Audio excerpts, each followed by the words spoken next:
Chapter 6. Only the will of a timeless deity could possibly affect a whole series of events occurring over years or centuries, and only a spontaneous deity could by sheer willpower direct the movement of humanity. Man acts within time, and is involved in events. Reinstating the first condition, time, we perceive that no order can be carried out without an earlier order making its execution possible. There is no such thing as a command that comes from nowhere or one that embraces a whole series of events. Every command flows from an earlier one, and never relates to a whole series of events, being always limited to a single moment within those events. When we say, for instance, that Napoleon ordered his troops to go to war, we are bringing together under one word of command a whole series of subsequent commands, all of them interdependent. Napoleon couldn't have ordered the invasion of Russia, and he never did. All that happened was that one day he ordered certain documents to be sent to Vienna, Berlin, and Petersburg, and the next day he issued one or two decrees and some instructions to the army, the fleet, the quartermaster service, and so on and so forth, millions of orders coming together in a series of orders associated with a series of events which brought the French troops to Russia.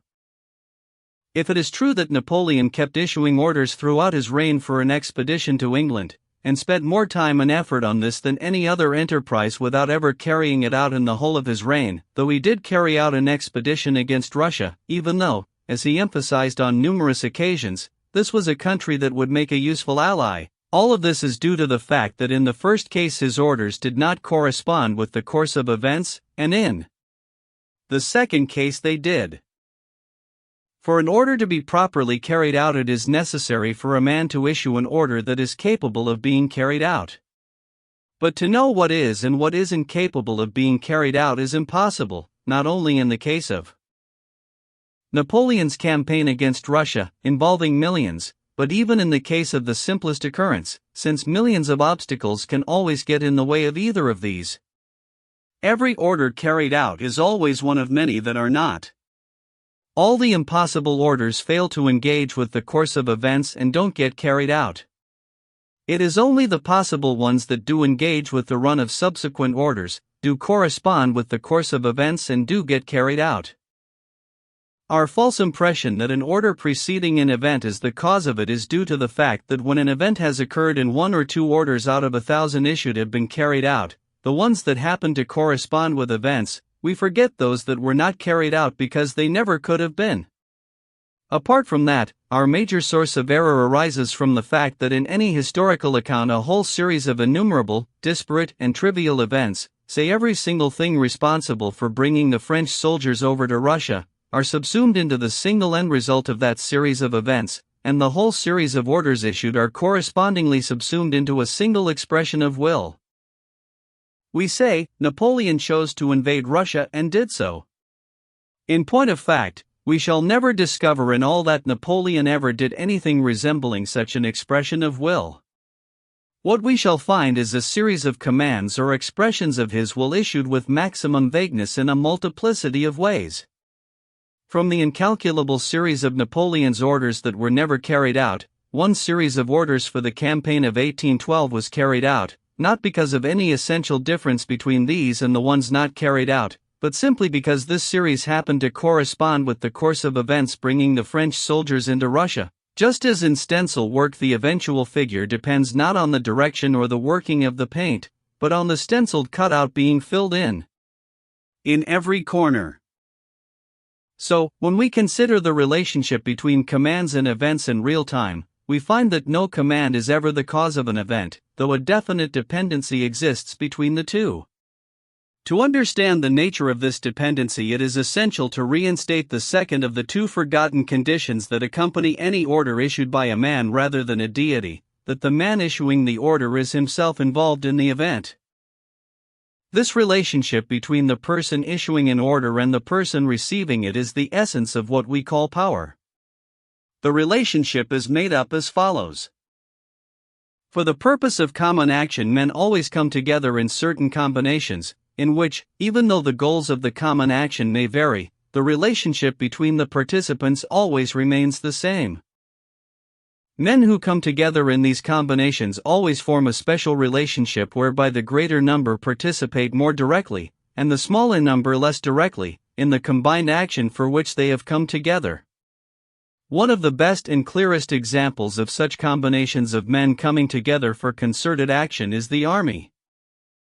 All armies are made up as follows: the rank and file, who always form the majority, the slightly higher ranks, corporals and non-commissioned officers, fewer in number than the common soldiers, even higher ranks, of whom there are fewer still, and so on, right up to the highest military authority, which is concentrated in a single person. A military organization can be accurately represented by a cone, with a base of the largest diameter consisting of the rank and file, a higher section with a smaller base for soldiers of higher rank, and so on right up to the apex, the point of which will be the commander-in-chief. The common soldiers, who are the largest number, form the lower sections of the cone and its base. It is the soldier who does all the stabbing and hacking and burning and pillaging, orders for which he receives from above, and he never gives an order himself.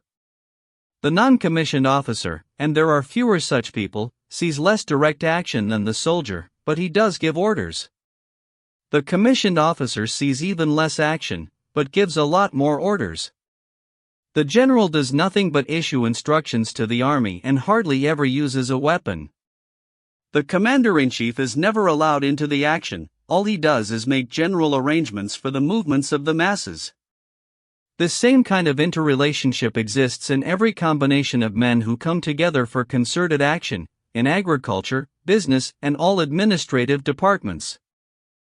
And so, without slicing these cones artificially from the bottom up into various sections, ranks, titles and grades in whatever department or common enterprise, a law emerges, by which men coming together for concerted action always form a relationship which guarantees that the ones most directly involved in the action give the fewest orders and exist in the greatest numbers, while the ones least directly involved in the action give most orders and exist in the smallest numbers, rising thus from the lower strata right up to one last man at the top, with the very least direct involvement in what is going on, and maximum devotion of his effort to the issuing of orders.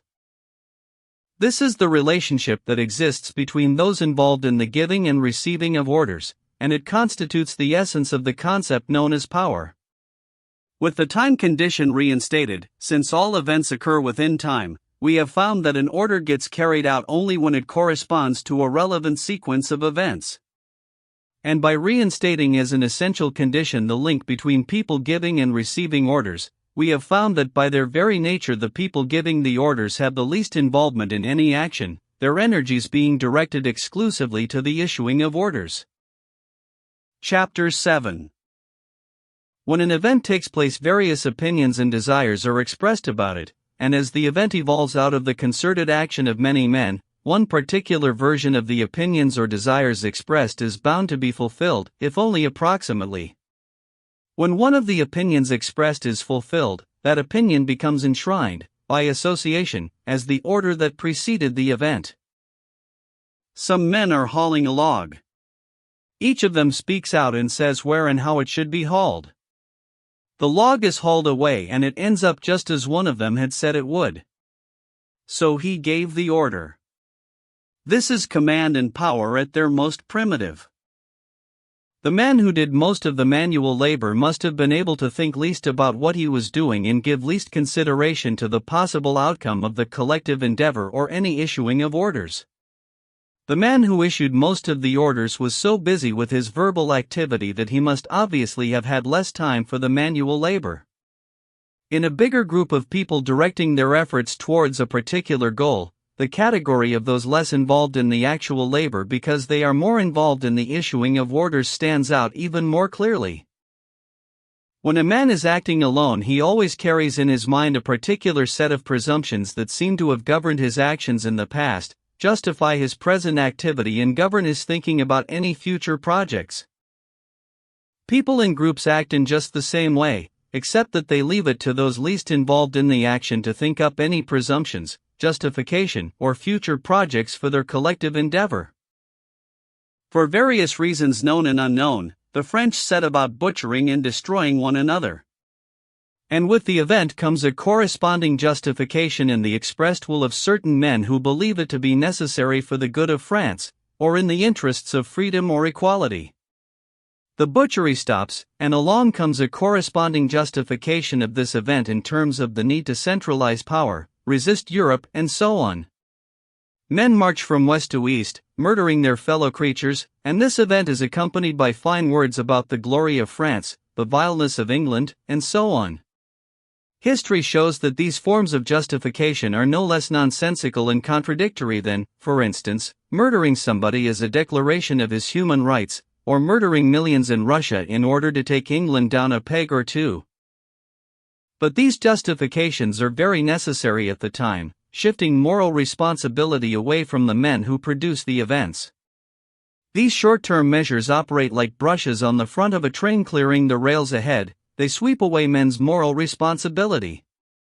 Without this kind of justification, there would be no answer to the simplest question that arises the moment you start to examine any historical event: why do millions of men commit crimes collectively, murdering, fighting wars, and so on? Under the present complex forms of political and social life in Europe, can you imagine any event that was not predetermined, decreed, or ordered by some sovereign, minister, parliament, or newspaper? Is there any form of concerted action that could not be justified in terms of political unity, patriotism, the balance of power, or the advancement of civilization? No, every event that occurs inevitably coincides with some desire that has been expressed, soon acquires its own justification, and comes to be regarded as the result of the willpower of one or more persons. Wherever a moving ship decides to go, you will always see a stream of divided waves ahead of it. For those on board, the flow of those waves will be their only sensation of movement. Only by carefully observing the movement of that stream, from moment to moment, and comparing it with the movement of the ship, shall we learn that every surge through the flow is due to the forward movement of the ship, and it was a false impression that led us to believe we were the ones who were moving along imperceptibly. We can see the same thing happening if we observe the movement of historical figures from moment to moment. That is, if we reinstate the inevitable condition that applies to every occurrence, the continuous flow of time, and provided we never lose sight of the inevitable link between historical figures and the masses. As long as the ship keeps going in one direction, you will always see the same divided stream ahead of it, but when it starts to weave about, the flowing stream up front will keep changing. But wherever it turns, there will always be a flowing stream ahead, anticipating the ship's movement. Whatever happens, the outcome will always seem to have been foreseen and preordained. Whichever way the ship turns, the boiling waves will surge ahead of it, neither directing the vessel nor speeding its progress, though from a distance that stream will seem to be moving on its own and even responsible for the ship's forward movement. Historians have tended to study expressions of will by historical figures only in terms of the relationship between orders and events, and they have jumped to the conclusion that the events were dependent on the orders. But our analysis of the events themselves and the link between historical figures and the masses has shown that historical figures and the orders they give are dependent on events.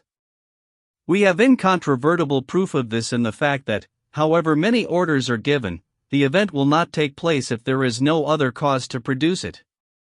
But the moment an event does take place, whatever it may be, among all the expressions of will by all sorts of different people, there will always be some that happen to coincide in meaning and time so that events correspond to orders given.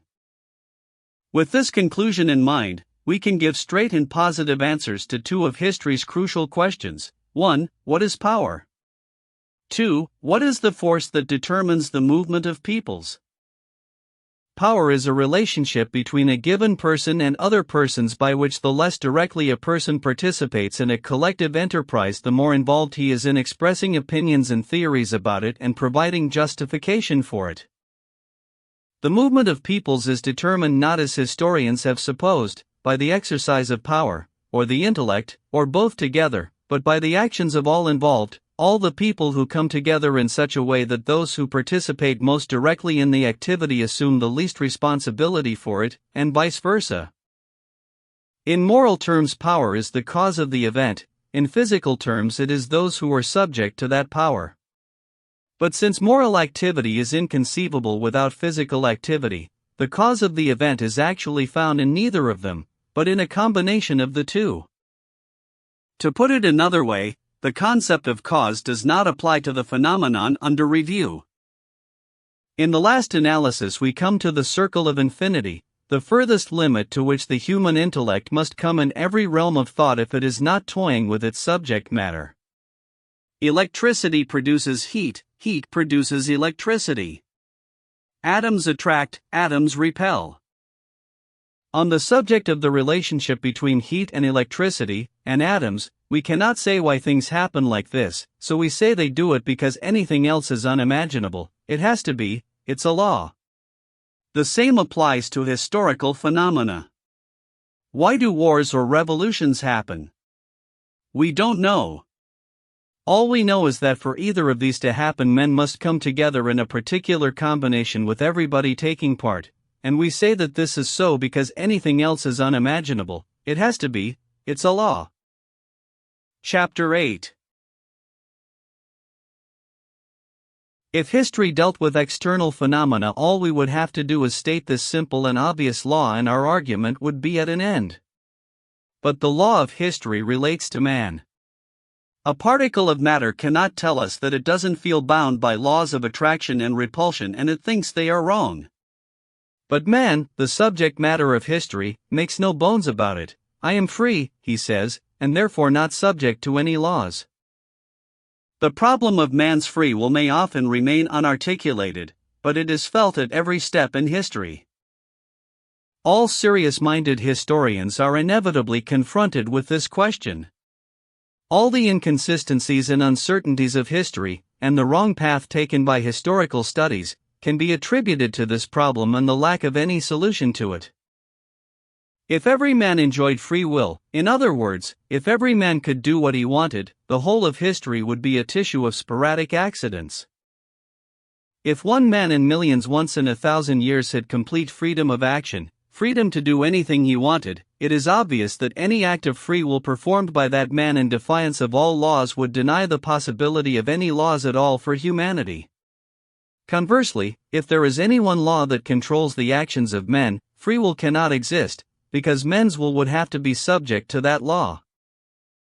This contradiction embodies the whole problem of free will, which has occupied the best minds from time immemorial, and from time immemorial has stood out as an issue of tremendous importance.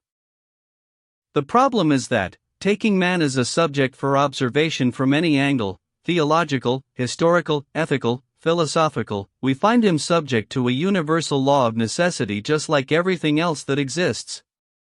But looking at him from within ourselves, looking at our own consciousness, we feel free. This consciousness is a separate source of self-awareness independent of reason. Through reason man can observe himself, but he knows himself only through consciousness. Without consciousness, no observation or application of reason is conceivable. In order to understand, observe, and draw any conclusions, a man must first of all be conscious of being alive. A man's sense of being alive derives from his yearning, which means being conscious of his own will. But there is only one way that man becomes conscious of his will, the very essence of his being. He conceives of it as free will.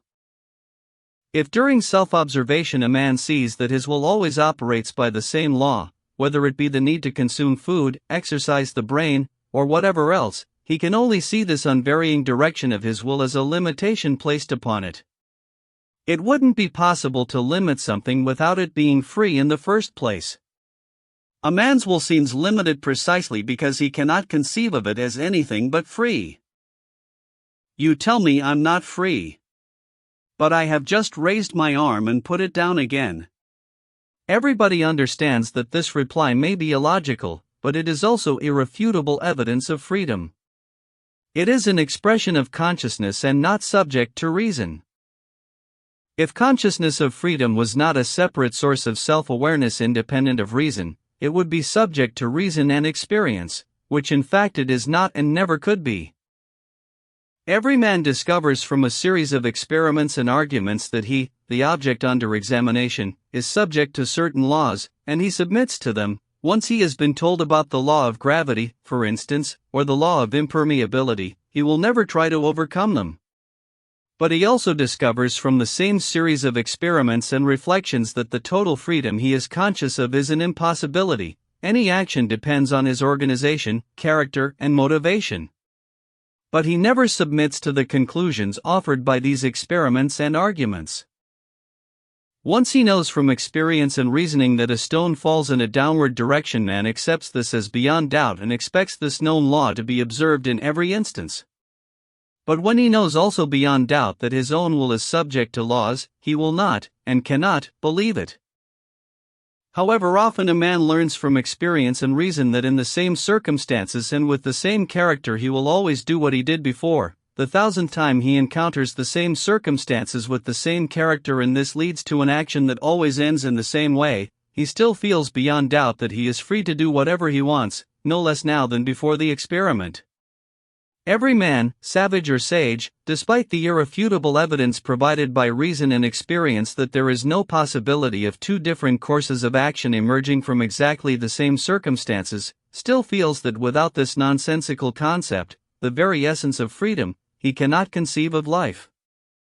He feels that, however impossible it might be, it is still true. Without that concept of freedom he would not only find life incomprehensible, he would be unable to live for a split second. Unable to live because all human striving, all the motivation for living, is nothing other than a striving towards greater freedom. Wealth and poverty, fame and obscurity, authority and subjugation, strength and weakness, health and disease, culture and ignorance, labor and leisure, repletion and hunger, virtue and vice, these are all greater or lesser degrees of freedom. To imagine a man without freedom is impossible except as a man deprived of life. If reason sees the concept of freedom as a meaningless contradiction, like the possibility of doing two different things at exactly the same time or something occurring without a cause, this tells us one simple thing: consciousness is not subject to reason. It is this unwavering, irrepressible consciousness of freedom, not subject to experience or reason, acknowledged by all thinking people and sensed by everybody without exception, this consciousness without which no concept of humanity is imaginable, that constitutes the other side of the question. Man is the creation of an omnipotent, infinitely good and omniscient God. What is sin, the concept of which flows from man's consciousness of freedom? That is a question for theology. All human actions are subject to universal and immutable laws which can be expressed in statistics. What is social responsibility, the concept of which flows from consciousness of freedom? That is a question for jurisprudence. A man's actions flow from his innate character and motivation. What is conscience and the sense of right and wrong in relation to actions that flow from the consciousness of freedom? That is a question for ethics. Man in connection with the life of humanity in general appears to be governed by laws determining that life. But the sane man without that connection appears to be free. How are we to look on the past life of nations and humanity, as the product of activity by people who are free or not free? That is a question for history. Only in our age of arrogance and the popularization of knowledge, thanks to that most powerful weapon of ignorance, the spread of the printed word, has the question of free will been transferred to new terrain where it cannot continue to exist as a question.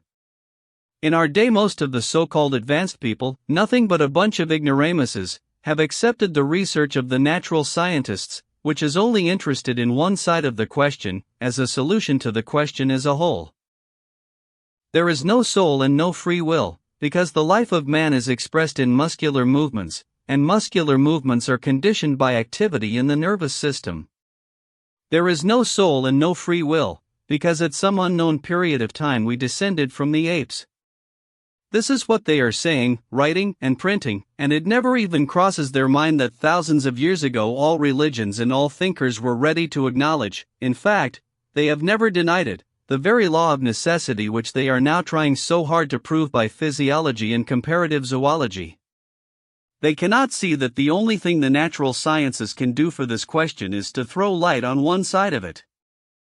For even if we can show empirically that reason and will are nothing but secretions of the brain, and man has followed a universal law of evolution by managing to develop from the lower animals at some unknown period of time, all of this will only give us a new angle on a truth which has been recognized for thousands of years by all religious and philosophic theories, that from the standpoint of reason man is subject to the laws of necessity. It does not contribute one iota to the solution of the problem, which has another side, diametrically opposite, based on the consciousness of freedom.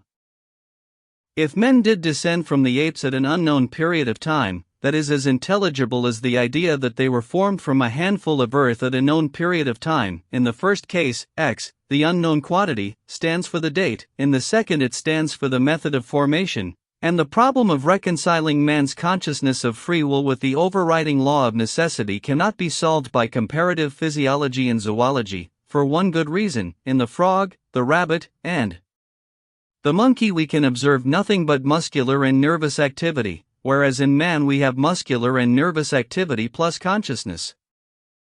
The natural scientists and their followers who think they are in the process of solving this problem are like plasterers commissioned to plaster one side of a church wall, who, in a rush of enthusiasm while the foreman is away, go on to plaster over the windows, the holy icons, the woodwork, and the walls waiting to be buttressed, happy that from a plasterer's point of view everything has turned out so beautifully smooth and even.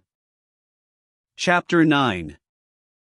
In solving the problem of free will versus necessity, history has one advantage over the other branches of knowledge that have dealt with this question. For the purposes of history, the problem concerns not the essential nature of man's will but the actual manifestation of that will in the past under certain specific conditions. In attempting to solve this problem, history's position vis-a-vis the other sciences is the same as the relationship between applied and theoretical science. History takes as its subject not the will of man, but our representation of that will. So, the insoluble mystery of reconciling two opposites, freedom and necessity, does not exist for history as it does for theology, ethics, and philosophy. History examines manifestations of human life in which these two opposites have already been reconciled. In real life, every historical event, every human action, is spelt out and understood, with no sense of contradiction, despite the fact that every event appears to be partly free, and partly determined by necessity. To solve the problem of reconciling freedom and necessity and deciding on the essence of these two concepts, the philosophy of history can and must move in the opposite direction to that of the other sciences. Instead of first defining the actual concepts of freedom and necessity and then arranging living phenomena according to these definitions, history has to define the concepts of free will and necessity in among the vast multiplicity of relevant phenomena that are always dependent on free will and necessity. However carefully we examine any representation of the activity of one man or several persons, we always regard it as having been produced by a combination of free will and the laws of necessity.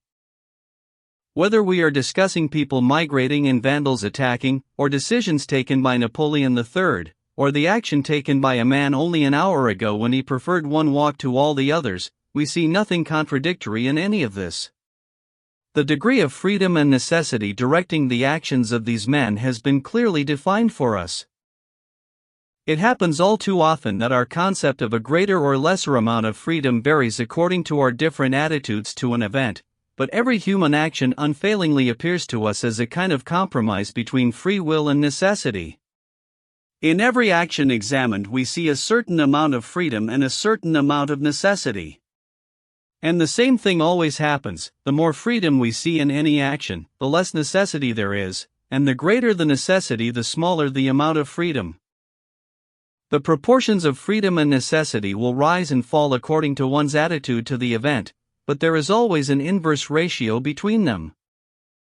A drowning man who clutches at another drowning man and drags him under, or a starving mother weakened by feeding her baby who steals some food, or a man drilled and disciplined who obeys an order to kill a defenseless man in the course of duty, these people will all seem less guilty, in other words less free and more subject to the law of necessity, to anyone who knows their circumstances, and more free to anyone who did not know the man himself was drowning, the mother was starving, the soldier was on duty, and so on. In the same way, a man who committed a murder 20 years ago and has gone on living calmly and innocently in society ever since will seem less guilty, and what he did will seem more subject to the law of necessity, to anyone looking back on it after a lapse of 20 years than to someone looking at the same deed the day after it was done. And again, anything done by a madman, a man who was drunk, or a violently excited man will seem less free and more inevitable to anyone who knows the mental state of the man who did the deed, and more free and less inevitable to someone who doesn't. In each case, the concept of freedom increases or diminishes, and the concept of necessity diminishes or increases, according to the onlooker's point of view. The greater the necessity, the less freedom there is, and vice versa. Religion, everyday common sense, the science of jurisprudence, and history itself share the same understanding of this relationship between necessity and free will. In every single case, where our concept of free will and necessity increases or diminishes, there are only three basic variable entities: the relationship between the man committing the act and the external world, his relationship to time, the relationship between him and the causes which led to the act. The first variable, 1, concerns the greater or lesser clarity with which we see the man's relation to the external world, the greater or lesser clarity of his particular situation in relation to everything existing along with him at the time. It is this point that makes it obvious that a drowning man is less free and more subject to necessity than a man standing on terra firma. It makes the actions of a man living in close contact with other people under crowded conditions, a man bound by ties of family, service, or business, seem undoubtedly less free and more subject to necessity than those of a man living in solitude and seclusion. If we study one man on his own, removed from his surroundings, all of his actions will seem to be free. But if we see the slightest relationship between him and his surroundings, if we see him in contact with anything at all, a man talking to him, a book that he is reading, a job that he is busy with, even the air he breathes or the light that falls on the objects around him, we shall soon see that every one of these circumstances has some kind of influence on him, and determines at least one aspect of his behavior. And the more we take account of these influences, the more our perception of his freedom is reduced, and our concept of his being subject to necessity is increased. The second variable, 2, is the greater or lesser extent of a man's visible temporal relationship with the world, and the greater or lesser clarity by which we perceive the place in time occupied by his action. Because of this variable, the fall of the first man, which led to the origin of the human race, stands out rather obviously as less free than the act of getting married is for a man of today. Because of this variable, the lives and actions of men who lived centuries ago and have a temporal connection with me cannot seem to me as free as the life of a contemporary, with all its consequences still unknown. In the present case, this variability, our concept of greater or lesser freedom or necessity, will depend on the greater or lesser time lapse between the action and our judgment of it. If I examine something I did a moment ago in virtually the same circumstances that I am still in, there can be no doubt that my action appears to have been free. But if I start to pass judgment on something I did a month ago, now that my circumstances have changed, I am bound to recognize that if that deed had not been done, many of its beneficial, agreeable, and even inevitable consequences would never have taken place. And if I allow memory to take me back even further to something I did 10 years ago or more, the consequences of my action are even clearer, but it will be difficult for me to imagine what might have happened if it had not taken place. The further back I go in memory, or, to put it another way, the longer I postpone judgment of my action, the more dubious my view of its freedom becomes. The same variable degree of certainty about the role of free will in the general run of human affairs applies also to history. An event occurring in the present day appears beyond doubt to be the product of all the people known to have been concerned in it. But when it comes to an event more distant in time, we can't help seeing its inevitable consequences, and this prevents us from imagining any other possibilities. And the further back we go in our examination of events, the less spontaneous they seem to have been. The Austro-Prussian War appears beyond doubt to have been caused by the actions of that cunning man Bismarck, and so on.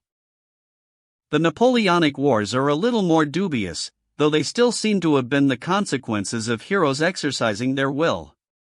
But in the Crusades we see an event with a clearly defined place in history, and without it the modern history of Europe is inconceivable, though the chroniclers of the Crusades saw those events as the direct consequences of a few persons exercising their will. And as for the migration of peoples, it never occurs to anybody nowadays that the renewal of the European world depended on an idea plucked out of the air by Attila the Hun. The further back we go with our studies of history, the more dubious is the concept of people determining events by the exercise of free will, and the more obvious the law of necessity becomes.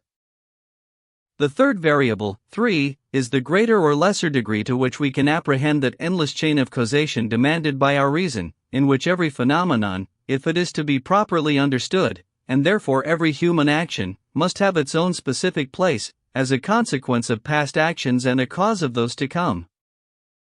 It is this that makes our own actions and those of other people appear, on the one hand, all the freer and less subject to necessity the more we know of the physiological, psychological, and historical laws deduced from observation as applicable to mankind, and the more thoroughly we have scrutinized the physiological, psychological, or historical cause of an action, and, on the other hand, the simpler the action observed and the more straightforward the character and mind of the man whose action we are examining. When we simply do not know the cause of an action, a crime, a good deed, or something that has nothing to do with right and wrong, we put it down to maximum free will. In the case of a crime, we particularly demand that it be punished. In the case of a good deed, we are especially appreciative of what was done. And when the action has nothing to do with right and wrong, we think of it in terms of maximum individuality, originality, and independence. But if a single one of the innumerable causes of the action is known to us, we allow for a certain element of necessity. We are less keen on retribution for a crime, less appreciative of merit in a good deed, less ready to acknowledge free will in relation to an action of ostensible originality. The fact that a criminal was brought up among villains mitigates his guilt. The self-sacrifice of a father, or a mother, or self-sacrifice with a view to possible reward is more comprehensible than gratuitous self-sacrifice, and therefore appears less deserving of sympathy and less the product of free will. The founder of a sect, or a party, or an inventor, appears less impressive once we understand the ins and outs of all the preparatory work that preceded his activity. If we conduct a whole series of experiments, and if our observation is constantly focused on a search for correspondence between the causes and effects of men's actions, the actions themselves will appear to be more determined by necessity and less by free will, the better we succeed in the linking of cause and effect. If the actions examined are simple ones, and we have a vast number of such actions available for study, our impression of their inevitability will be all the more completely confirmed. A dishonest deed by the son of a dishonest father, the bad behavior of a woman who has drifted into certain company, the recidivism of a reformed drunkard, and so on, these are all actions which appear to be less freely determined the better we understand the reason behind them. And if the man whose behavior we are studying happens to be someone at the lowest level of mental development, like a child, a madman, or a simpleton, then, fully apprised of the reasons behind his actions and his simplicity of character and intelligence, we observe in all of this such a huge amount of necessity and so little free will that once we know the cause the action becomes predictable. These three variable entities alone account for the concept of unfitness to plead, which exists in all legislative codes, and the idea of extenuating circumstances. The degree of accountability will be considered greater or lesser according to our greater or lesser knowledge of the circumstances experienced by the man under judgment, the greater or lesser time lapse between his committing the crime and being brought to justice, and our greater or lesser understanding of the causes behind the action. Chapter 10.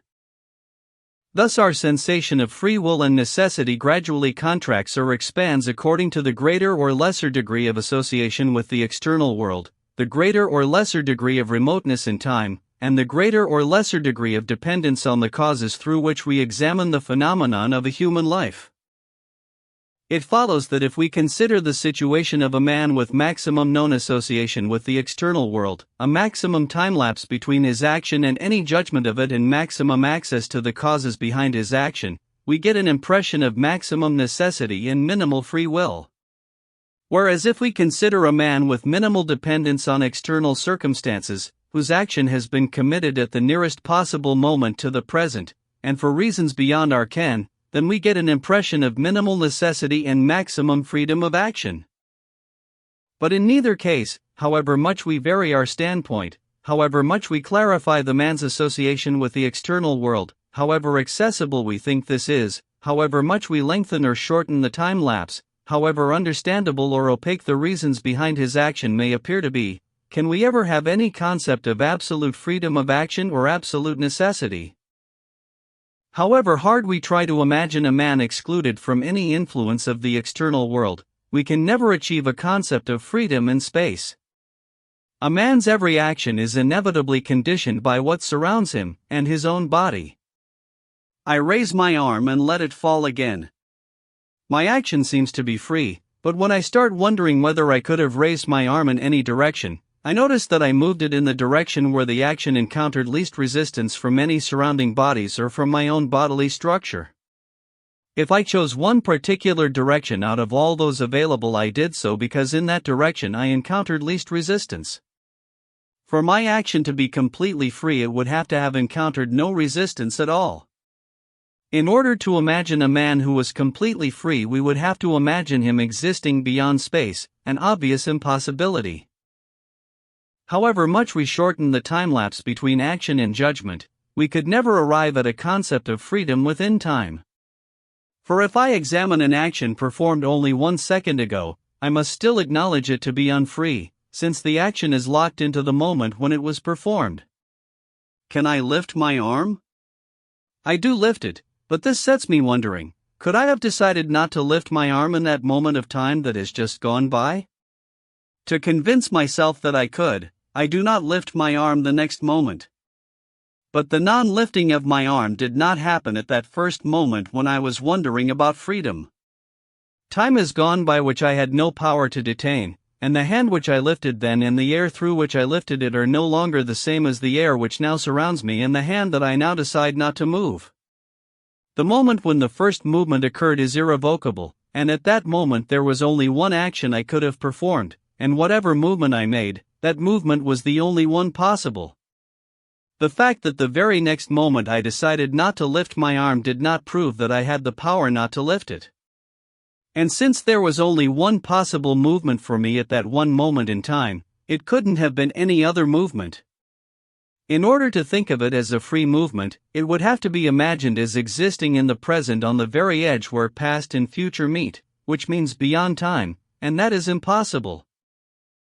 However much we build up the difficulty of pinning down causes, we can never arrive at a concept of complete freedom, the total absence of any cause.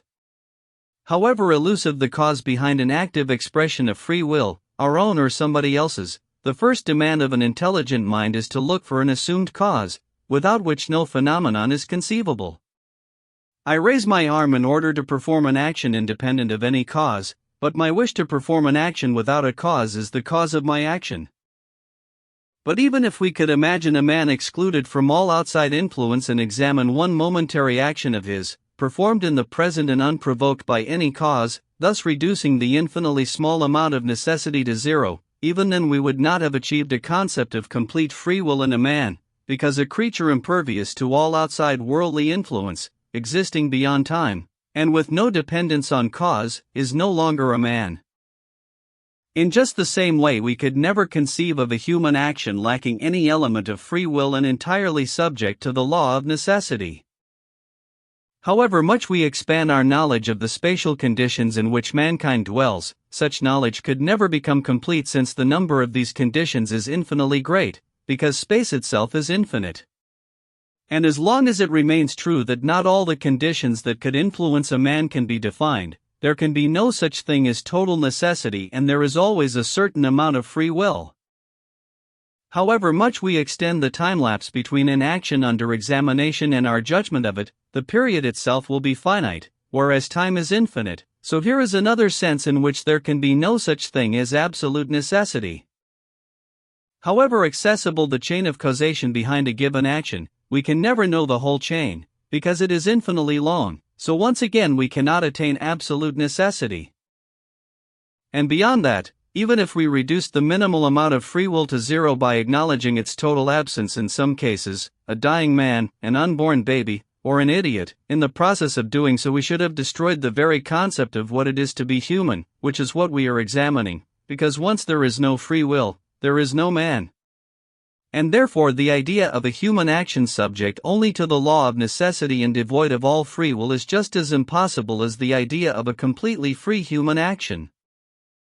Thus, in order to imagine a human action subject only to the law of necessity and lacking all freedom, we would have to postulate knowledge of an infinite number of spatial conditions, an infinitely long period of time, and an infinite line of causation.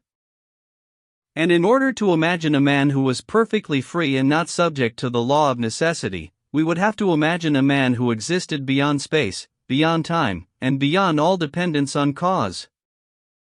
In the first case, if necessity was possible without free will, we would have to define the law of necessity in terms of necessity itself, which means form without content. In the second case, if free will was possible without necessity, we would arrive at unconditional free will existing beyond space, time, and cause, which by its own unconditional and limitless nature would amount to nothing but content without form. In general terms, we would have arrived at two fundamentals underlying the entire worldview of humanity: the unknowable essence of life and the laws that determine that essence.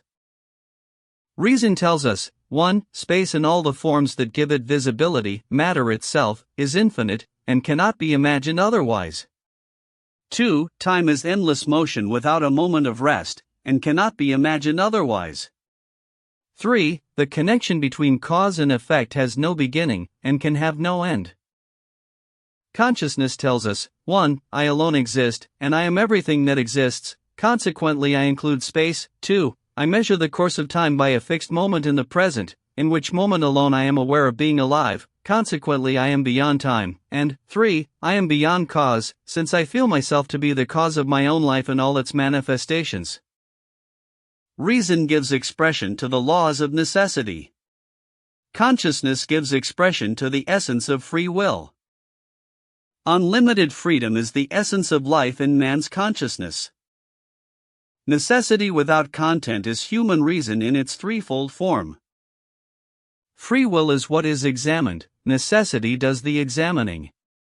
Free will is content, necessity is form. Only by separating the two sources of cognition, which are like form versus content, do we arrive at the mutually exclusive and separately unimaginable concepts of free will and necessity. Only by bringing them together again do we arrive at a clear concept of human life. Beyond these two concepts, which share a mutual definition when brought together, like form and content, there is no other possible representation of life. All that we know about human life is a certain relationship between free will and necessity, or between consciousness and the laws of reason. All that we know about the external world of nature is a certain relationship between the forces of nature and necessity, or between the essence of life and the laws of reason. The forces of life and nature lie beyond us and our cognitive powers, and we put names to these forces: gravity, inertia, electricity, the life force, and so on. But the force of life in man is not beyond our cognitive powers, and we call it free will. But just as the force of gravity, intrinsically unintelligible despite being sensed by everyone, is understandable only in terms of the laws of necessity to which it is subject, from our first awareness that all bodies possess weight to Newton's law, the force of free will is also intrinsically unintelligible but recognized by all and understandable only in terms of the laws of necessity to which it is subject, all the way from the fact that all men die to knowledge of the most complex laws of economics or history. All knowledge is simply the essence of life subsumed by the laws of reason. Man's free will differs from all other forces in being accessible to human consciousness, but in the eyes of reason it is no different from any other force. The forces of gravity, electricity, or chemical affinity differ from each other only by being differently defined by reason. Similarly, the force of man's free will is distinguished by reason from the other forces of nature only by the definition assigned to it by reason. And free will divorced from necessity, from the laws of reason by which it is defined, is no different from gravity, heat, or the force of organic growth. In the eyes of reason, it is only a fleeting and indefinable sensation of life. And just as the indefinable essence of the force that moves the heavenly bodies, the indefinable essence that drives heat, electricity, chemical affinity, or the life force, forms the content of astronomy, physics, chemistry, botany, zoology, and so on, the essence of the force of free will forms the subject matter of history. But just as the content of all science is the manifestation of this unknown essence of life, even though the essence itself can only be the subject of metaphysics, so too the manifestation of the force of man's free will in space, in time, and in dependence on cause, forms the subject of history, while free will itself remains the subject of metaphysics. In the biological sciences, what we know, we call the laws of necessity; what we don't know, we call the life force. The life force is simply an expression for an unexplainable leftover from what we know about the essence of life. It is the same with history; what we know, we call the laws of necessity; what we don't know, we call free will. In the eyes of history, free will is simply an expression for an unexplainable leftover from what we know about the laws of human life. Chapter 11. History examines manifestations of human free will in relation to the external world existing in time and dependent on cause. In other words, it defines free will by the laws of reason, which means that history can be considered a science only to the extent that free will can be defined by those laws. In the eyes of history, the acknowledgement of human free will as a force capable of influencing historical events and therefore not subject to any laws is what the acknowledgement of free will in the movements of the heavenly bodies would be to astronomy. Such an acknowledgement negates any possibility of the existence of laws, or indeed any kind of science. If there is even one freely moving body, the laws of Kepler and Newton go out of existence, along with any representation of the movement of the heavenly bodies. If there is a single human action determined by free will, all historical laws go out of existence, along with any representation of historical events. For history, the free will of human beings consists in lines of movement with one end disappearing into the unknown and the other belonging to the present time as man's consciousness of free will moves along in space and time, fully dependent on cause. The more this field of movement unfolds before our eyes, the clearer its laws become. The discovery and definition of these laws is the purpose of history. From the attitude now adopted by the science of history towards its subject matter, from the way it is going at present in looking for ultimate causes in man's free will, no scientific delineation of laws is possible, since, whatever limits we place on human freedom of action, the moment we recognize it as a force not subject to law, the existence of any law becomes impossible. Only by infinitely limiting this freedom of action, reducing it to an infinitesimal minimum, shall we come to know the absolute impossibility of finding any causes, and then, instead of looking for them, history can set itself the task of looking for laws.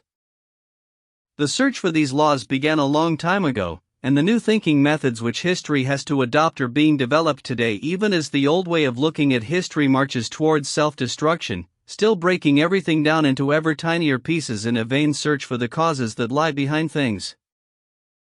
All branches of human science have gone the same way. Confronted by infinite smallness, mathematics, the most exact of all the sciences, drops the habit of continual subdivision and enters on a new process of integration of the infinitesimal unknown. Abandoning the concept of causation, mathematics now seeks a new law, a set of properties common to all infinitely small unknown elements.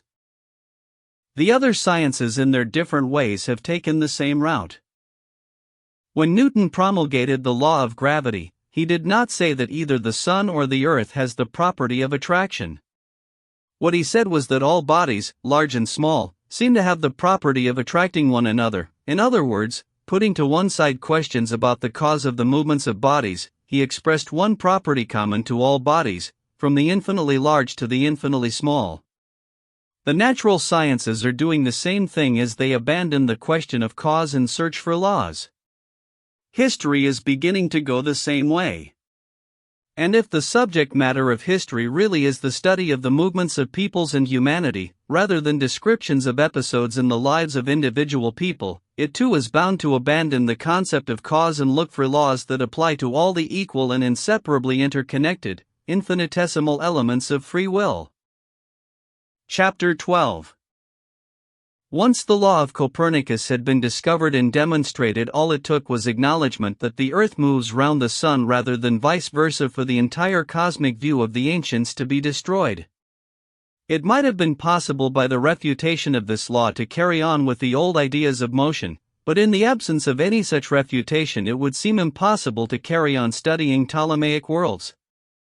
Nevertheless, long after the discovery of the law of Copernicus, Ptolemaic worlds continued to be a subject of study. Once the first person had said and demonstrated that the birth rate or crime rate is subject to mathematical laws, that certain geographical and politico-economical laws determine this or that form of government, or that a given relationship between the population and the soil causes mass migration, from that moment the foundations on which history had been built were essentially destroyed. It might have been possible by the refutation of the new laws to carry on with the former view of history, but in the absence of any such refutation it would seem impossible to carry on studying historical events as if they were the product of man's free will. For if a certain form of government has been set up, or a certain mass movement has taken place as a result of certain geographical, ethnographic, or economic conditions, free will on the part of those persons who have been described as setting up that form of government or inspiring the mass migration cannot be regarded as the cause. And yet history goes on being studied in the same old way, in the teeth of laws of statistics, geography, political economy, comparative philology, and geology that totally contradict its basic premises. In the philosophy of physics, the struggle between old and new attitudes was long and hard. Theology, the guardian of the old, called the new attitude an offense against divine revelation. But when truth prevailed, theology re-established itself just as firmly on new territory. And now in just the same way a long and hard struggle is being conducted between old and new attitudes to history, and in just the same way theology, guardian of the old, calls the new attitude an offense against revelation. In both cases and on both sides the struggle arouses deep passions and obscures the truth.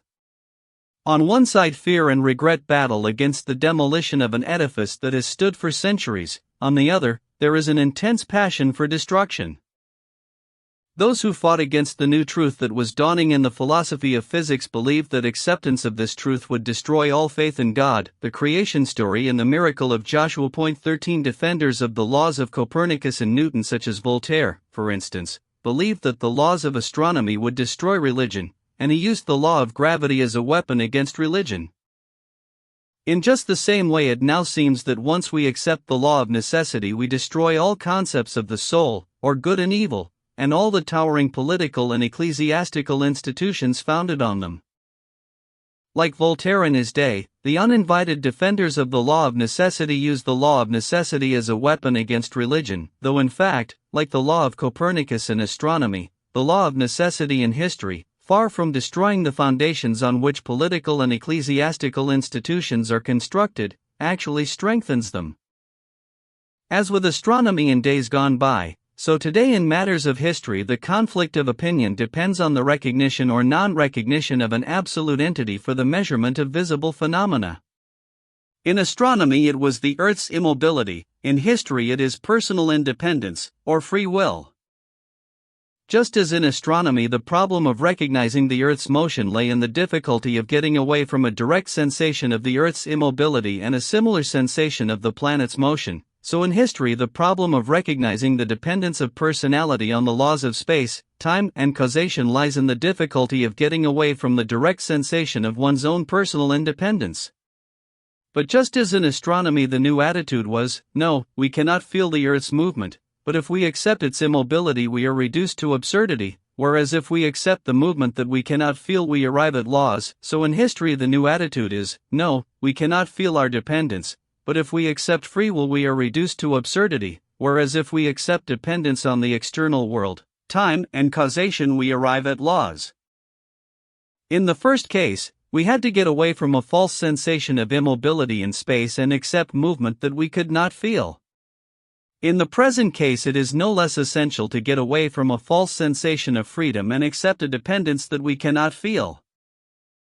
Finus. About the author.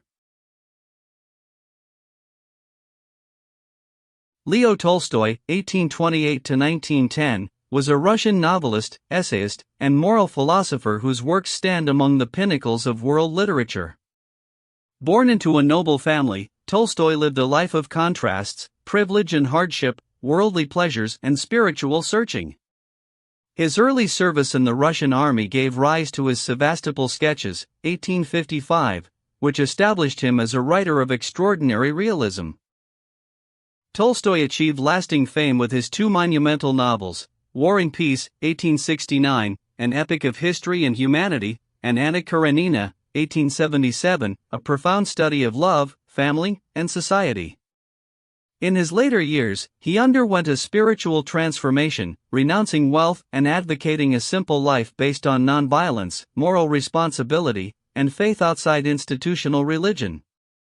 His writings on ethics and social justice influenced major figures of the 20th century, including Gandhi and Martin Luther King, Jr. Tolstoy's legacy endures not only through his novels but also through his philosophical reflections on freedom, morality, and the human spirit. His works continue to inspire, challenge, and move readers around the world. Pigeon, Publishing House, presented War and Peace. Author, Leo Tolstoy. Thank you for listening to this audiobook. We hope you enjoyed it.